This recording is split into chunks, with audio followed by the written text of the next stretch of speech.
தங்கத்தோட விலை தொடர்ந்து கூடிக்கிட்டே போகுது. இப்படிப்பட்ட இந்த தங்கம் பூமிக்கு வெளியில இருந்து தான் வந்துச்சு அப்படின்னும் செயற்கையா உருவாக்க முடியும் அப்படின்னு சொல்றாங்கல்ல, இது என்ன கதை அப்படிங்கறத நம்ம பாடத்தை எடுத்து பார்ப்போம். தங்கம், பிளாட்டினம் இந்த மாதிரியான அரிதான மெட்டல்ஸ் எல்லாமே பூமியில மட்டும் இல்ல, ஒட்டுமொத்த பிரபஞ்சத்திலேயே எப்படி உருவாச்சு அப்படின்னு தேடி போனோம்னா அதுக்கு கிலோனோவா எக்ஸ்ப்ளோஷன்ஸ் அப்படிங்கிறவங்க தான் கை காட்டுறாங்க.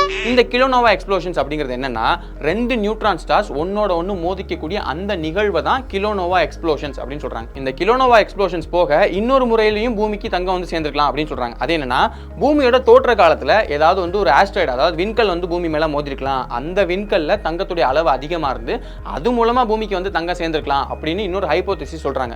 இப்போ கிலோனோவா எக்ஸ்ப்ளோஷன்ஸ் மூலமா தங்கம் வந்து சேர்ந்துச்சுன்னு சொன்னோம் இல்லையா, அதுக்கான ப்ரூஃப் எல்லாமே இருக்கு, எவிடன்ஸ் எல்லாமே இருக்கு. ஆனா இந்த ஆஸ்ட்ராய்டு வந்து மோதினதுக்கான ப்ரூஃப் எல்லாமே நமக்கு கிடையாது, அது ஒரு ஹைபோதசிஸ் தான் இருக்கு. அப்படிங்கறதுனால அது சம்பந்தப்பட்ட ஆராய்ச்சிகள் எல்லாமே தொடர்ந்து நடந்துட்டு தான் இருக்கு. சரி, இப்போ கடைசி விஷயம், தங்கத்தை செயற்கையா உருவாக்க முடியுமா முடியாதா இந்த விஷயத்தை பத்தி பார்ப்போம்.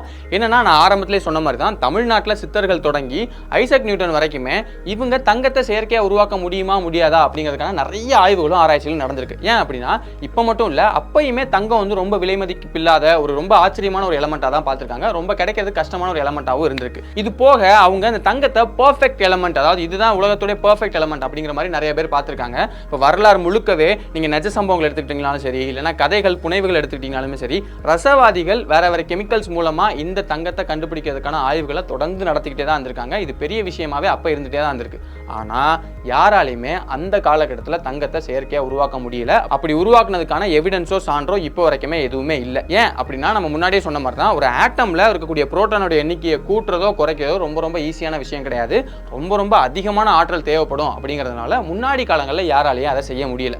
ஆனா 1924ல ஒருத்தர் அதை செஞ்சு காமிச்சார். ஜப்பான் நாட்டை சேர்ந்த பிசிசிஸ்ட் ஹண்டாரா நாகோவோகா அப்படிங்கிறவர் நியூக்ளியர் டிரான்ஸ்மியூட்டேஷன் அப்படிங்கிற ப்ராசஸ் மூலமா பாதரசம், அதாவது மெர்க்குரியில பாம் வச்சு வெடிக்க வச்சு அதில் இருக்கக்கூடிய புரோட்டானோட எண்ணிக்கையை குறைச்சிருக்காரு. அதாவது மெர்க்குரியை பொறுத்த வரைக்கும் அதில் 80 புரோட்டான் இருக்கும், அதை 79 குறைச்சு அவர் தங்கத்துகள்களை உருவாக்கியிருக்காரு. அதாவது செயற்கை தங்கத்தை அவர் உருவாக்கி காமிச்சிருக்காரு.